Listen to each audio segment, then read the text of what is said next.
Hi everyone, welcome. You are watching Eagle News. I am Jeff Sanidad in Washington.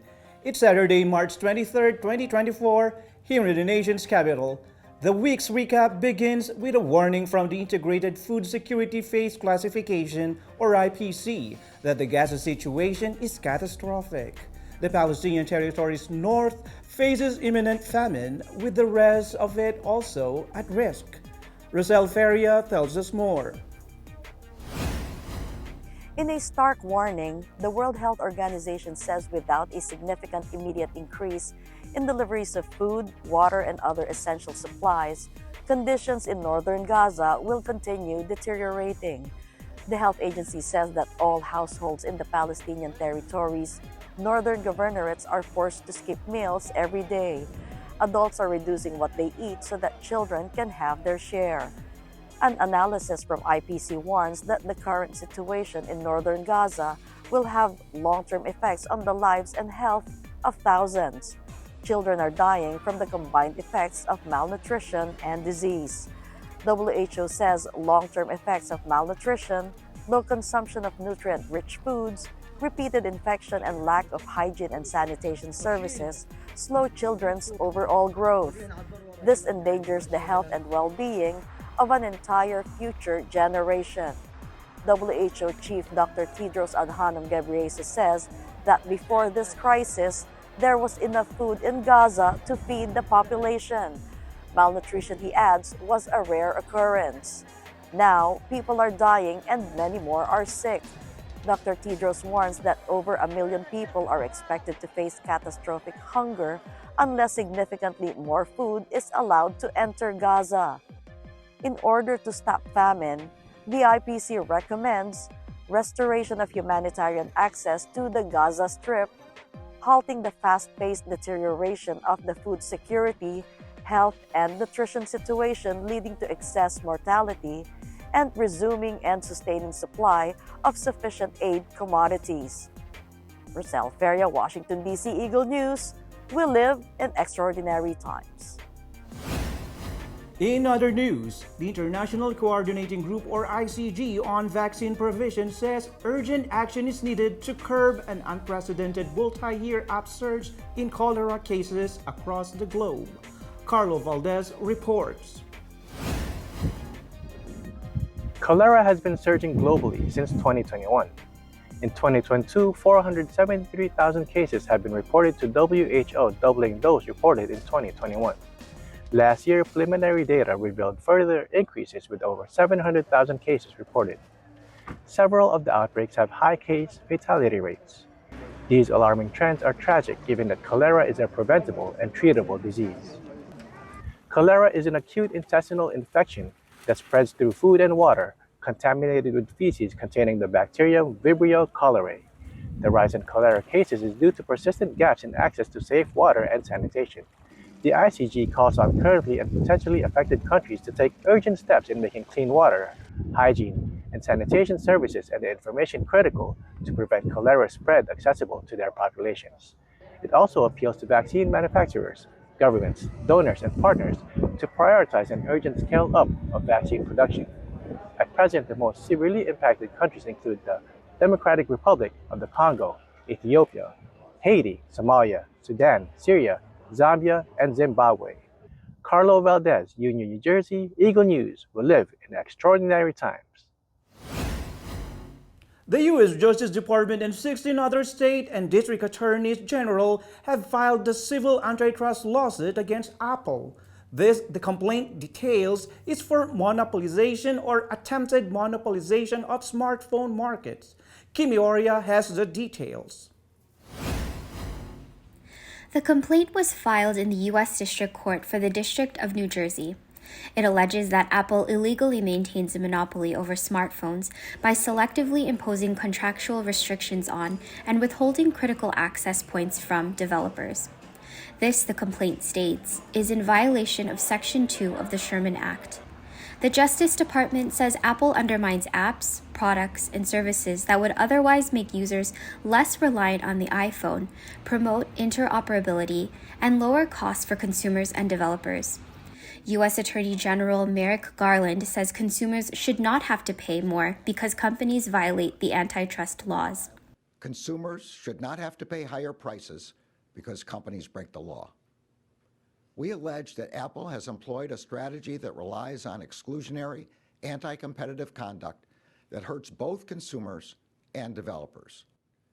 And as outlined in our complaint, we allege that Apple has consolidated its monopoly power not by making its own products better, but by making other products worse. The complaint further states that Apple exercises its monopoly power to extract more money from consumers, developers, content creators, artists, publishers, small businesses, and merchants, among others. The Justice Department says through this monopolization lawsuit, relief is sought to restore competition to the vital markets on behalf of the American public. Kimi Oria, Eagle News. We live in extraordinary times. The United Nations General Assembly adopts a resolution that calls for the development of international guidelines to address not only the risk but also the benefits of AI. Ambassador Thomas-Greenfield says the adoption signals that the UN has chosen to govern artificial intelligence and not the other way around. Diane Rawson reports.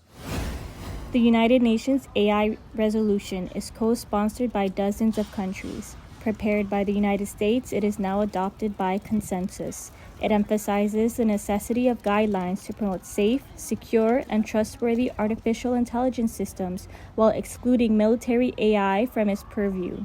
It focuses more on the technology's positive potential and calls for special care to bridge AI and other digital divides between and within countries. It also seeks to promote, not hinder, digital transformation and equitable access to AI. This in order to achieve the UN's Sustainable Development Goals, which aim to ensure a better future for humanity by 2030. U.S. Ambassador to the UN, Thomas-Greenfield, says the Assembly has spoken in one voice. Today, all 193 members of the United Nations General Assembly have spoken in one voice, and together chosen to govern artificial intelligence rather than let it govern us. The groundbreaking resolution adopted today cements global consensus for safe, secure, trustworthy AI systems that both advance sustainable development and respect fundamental freedoms. Thomas-Greenfield adds that the resolution emphasizes that no one should use AI to undermine peace nor repress human rights. Diane May Rawson for Eagle News. We live in extraordinary times. Let's head over to Toronto, Canada, where a drug alert has been issued after a disturbing rise in opioid overdose-related fatalities. Yolanda Espiras has that story. A more potent and powerful synthetic drug has been detected in Toronto, and that it could be linked to 6 opioid overdose-related deaths this week alone. Toronto Public Health released an official drug alert because of an increase in drug overdose-related deaths in the city between March 14 to 17, which is triple the current average seen in the past 3 months. Toronto Drug Checking Service has identified 2 high-potency synthetic nitazene opioids, and desethyl-etonitazene and protonitazepine, which have a combined potency 30 times stronger than fentanyl. Fentanyl is a known synthetic drug used for pain relief. It is 100 times more potent than morphine and 50 times more powerful than heroin. Therefore, this new synthetic drug has a much higher risk of overdose, especially for people who use other medications that make them less tolerant to opioids. The substance was first identified at a community health center in Parkdale, Queen West, Toronto. Toronto Public Health warns that overdoses are occurring throughout the city. Yolanda Espiras, Toronto, Ontario, Eagle News. We live in extraordinary times. Extraordinary stories from Thomas Eyelikeness today, from nuclear energy as a tool to fight climate change, to the first ever pig to human kidney transplant, to 75 years of tulip beauty in the Netherlands. All these and more on Correspondent at Large.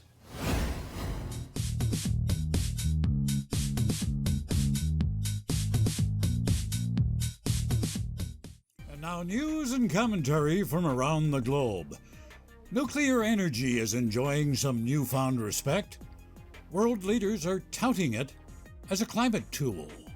European leaders at a summit in Brussels give it rave reviews. French President Emmanuel Macron says the atom-splitting technology has to be part of the climate change agenda. This is why the comprehensive approach in order to deliver this agenda is based for me on efficiency, renewables, and nuclear energy. Belgian Prime Minister Alexander De Croo says the world needs vast amounts of energy, but it also has to fight global warming. It will require nuclear energy as part of the mix. Expect to see more reactors like these worldwide as the globe looks for a reliable, low-carbon source of energy. Big news from the world of medicine: transplant surgery may never be the same again. American surgeons have successfully transplanted a genetically modified pig kidney into a living patient for the first time. A 62-year-old man suffering from end-stage kidney disease received the organ during a 4-hour operation. Took place at Massachusetts General Hospital in Boston. Transplant surgeon Dr. Jamie Locke says this is a really big deal. So if we can actually establish this additional source of organs, think about all the people that we can help.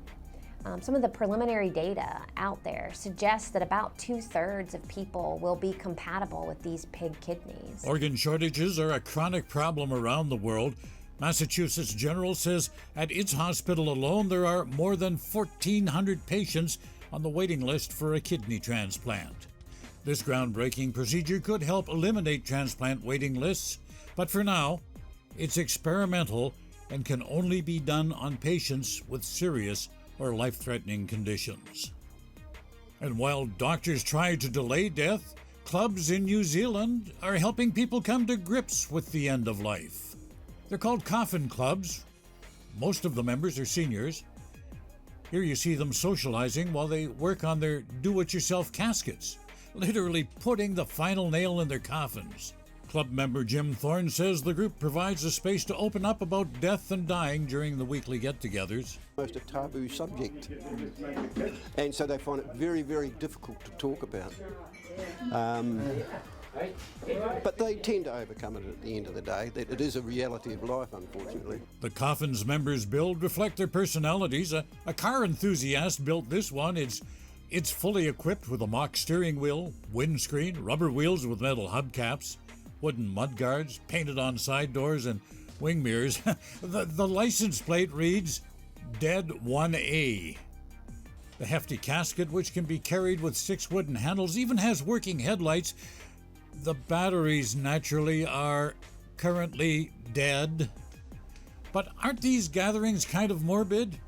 Club member Helen Bromley says, oh, no, not at all. Lots of jokes. And I think, everybody that's here has accepted that they're going to die, whether they're making their coffins or whether they're volunteering. It doesn't matter. There are 4 such clubs in New Zealand, and some of them boast as many as 800 people on their books, although one admitted not all of them are above ground.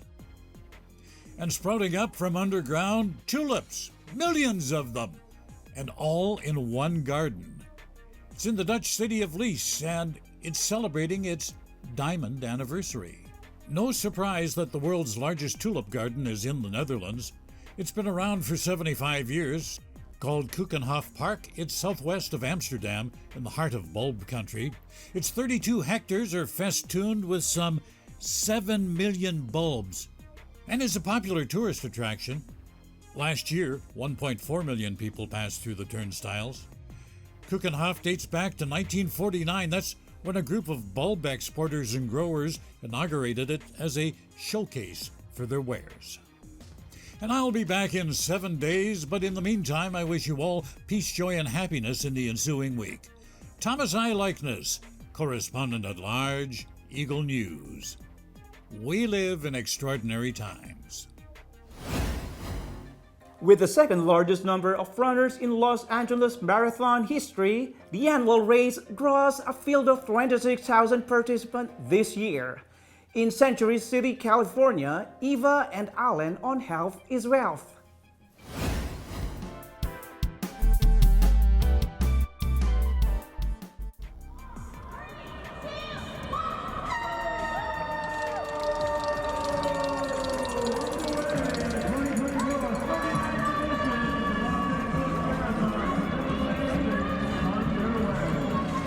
Kenyan men's runner Dominic Ngeno and women's Stacey Ndiwa are the winners of the 39th Los Angeles Marathon. For Dominic, this is his first time in LA, while Stacey returns to make good on her promise to defend her 2023 title. Yes, I feel today good. I'm so happy about the race because I won again. This year I prepare well. It is not like last year. That's why I improved my personal best for today. The course was very difficult for me, but I used to watch this race since 2022, and I was well prepared. I was doing my training in an early place, even though the course was not good, but when I was in 30 kilometers, I decided to break away. I want to say thank you for the people of Los Angeles. The city is very good, the city is very beautiful, and I'm so happy. And I thank the guys who come to cheer us in the streets of Los Angeles. I say thank you so much. Proudly posting results of 2 hours 11 minutes for Ngeno and 2:25:28 for Ndiwa, the day's champions led fellow Kenyan runners to collect the majority of marathon medals. Competing again after a recent injury, top U.S. women's finisher McKenna Morley turned in a respectable time of 2:30:24 and successfully added another achievement to her growing marathon resume. I wasn't able to do the U.S. Olympic trials in February due to an injury, so kind of came into this with a pretty short, marathon build, but I was, really happy to be on the start line. So I think, just to be able to get this race done, I'm healthy, and, finish it strong, and being first American really means a lot. And honestly, at the end, the crowds were what got me to that finish line. I thought I might walk it in, but they got me to run it in, so we're good. Yeah. Aside from her prize money for being the women's champ, Stacey Ndiwa also claimed the $10,000 bonus for being first to cross the finish line. When asked how she felt about it, Ndiwa stated simply, "I'm so very happy." Eva and Alan, Century City, California, Eagle News, we live in extraordinary times. Rebranded as the LA Marathon Lifestyle Expo, this yearly two-day event offers guests the chance to try out and even purchase what's trending in the world of health and fitness. Eva and Alan again with the details. Making its scheduled return to Dodger Stadium, the traditional Health and Fitness Expo transitions into the Lifestyle Expo. Living up to its new moniker, this event adds a deeper experience for both the fitness-minded athlete and the casual curiosity seeker. At the Lifestyle Expo, there's a wide range of nutrition, recovery, and performance items. I love these events. I love the people that come here, and I love all the companies that are here. The energy is awesome. I bought a sweatshirt from a running company called Tracksmith. I just really like their message of sponsoring amateur athletes. Today I decided to get these amazing compression socks. I have not had any, so I'm excited to give those a shot. And I am a Dodger fan, so might as well rep my team. Based on the types of merchandise purchased, the outlook of attendees pointed towards their hope for a healthy and fit future. Health and fitness has been very important to me as I'm a very busy person. I am a full-time graduate student and a full-time educator, so I cannot help my students and my community if I'm not taking care of myself. I just think it's important for living a long and fulfilling life to be healthy and minded to that sort of lifestyle. In support of a healthy lifestyle was Karen Ware, whose advocacy has enabled her to run marathons on every continent. In her book, Finding Fit, Karen explains how running has the potential to open doors on a global level. Right in the middle of chapters, there's chapters about the Belmont boys, and it's exciting for Los Angeles to know that by running they can pull themselves off the streets, they can go out and see the world, and you can too. Get up and start doing something, sign up for something, set a goal, get out there and just be outdoors. That's, basically it. You don't have to be a competitive or a high-class runner. We have people coming to the races that we put on that are wearing 3X shirts. And if they lose 5 pounds and it takes them long to get there, it doesn't matter because they're getting the camaraderie and they're getting the experience to be outdoors. Traffic leading to Dodger Stadium is rough, prompting some to leave the car and walk, or in Allen's case, row their way to the expo. Yvonne Allen, Los Angeles, California. Eagle News. We live in extraordinary times. The Environmental Protection Agency announces new pollution standards for cars and trucks. This to restore America's position as a leader in the fight against climate change. Here's Macy Membrere on Down to Earth.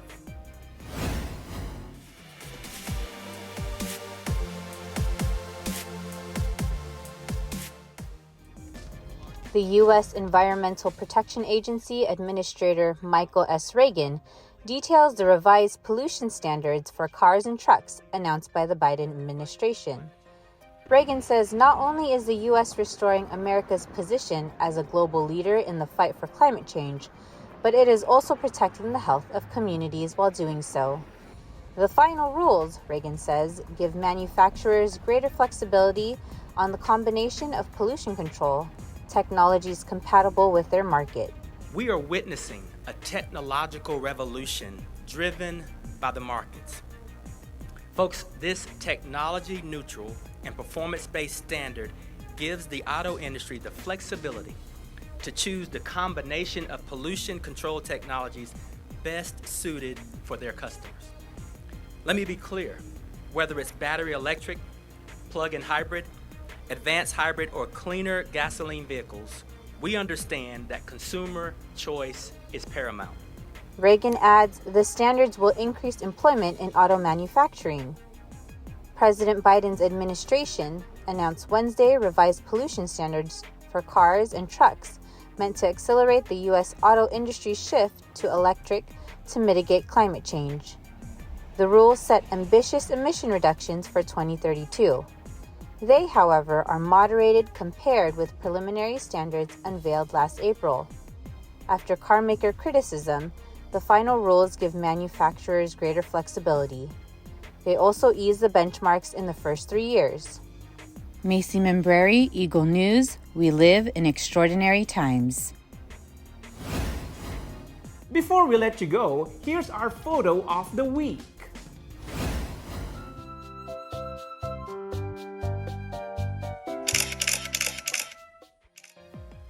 These are just some of the many beautiful cherry blossom trees here in DC that have reached their peak bloom this week. Every year, hundreds of thousands flock to the National Mall, particularly near the Tidal Basin, to experience this beautiful reminder of the friendship between the US and Japan. The nation has been celebrating these cherry trees blooming in solidarity for over 100 years. Thank you, Stephanie Magallanes, for these photos. Thank you all for joining us again. If there are stories or topics you want us to share with you, just comment below. Follow us on YouTube, Facebook, and X at Eagle News Live. I am Jeff Sanidad. We live in extraordinary times. Stay happy and healthy, everyone.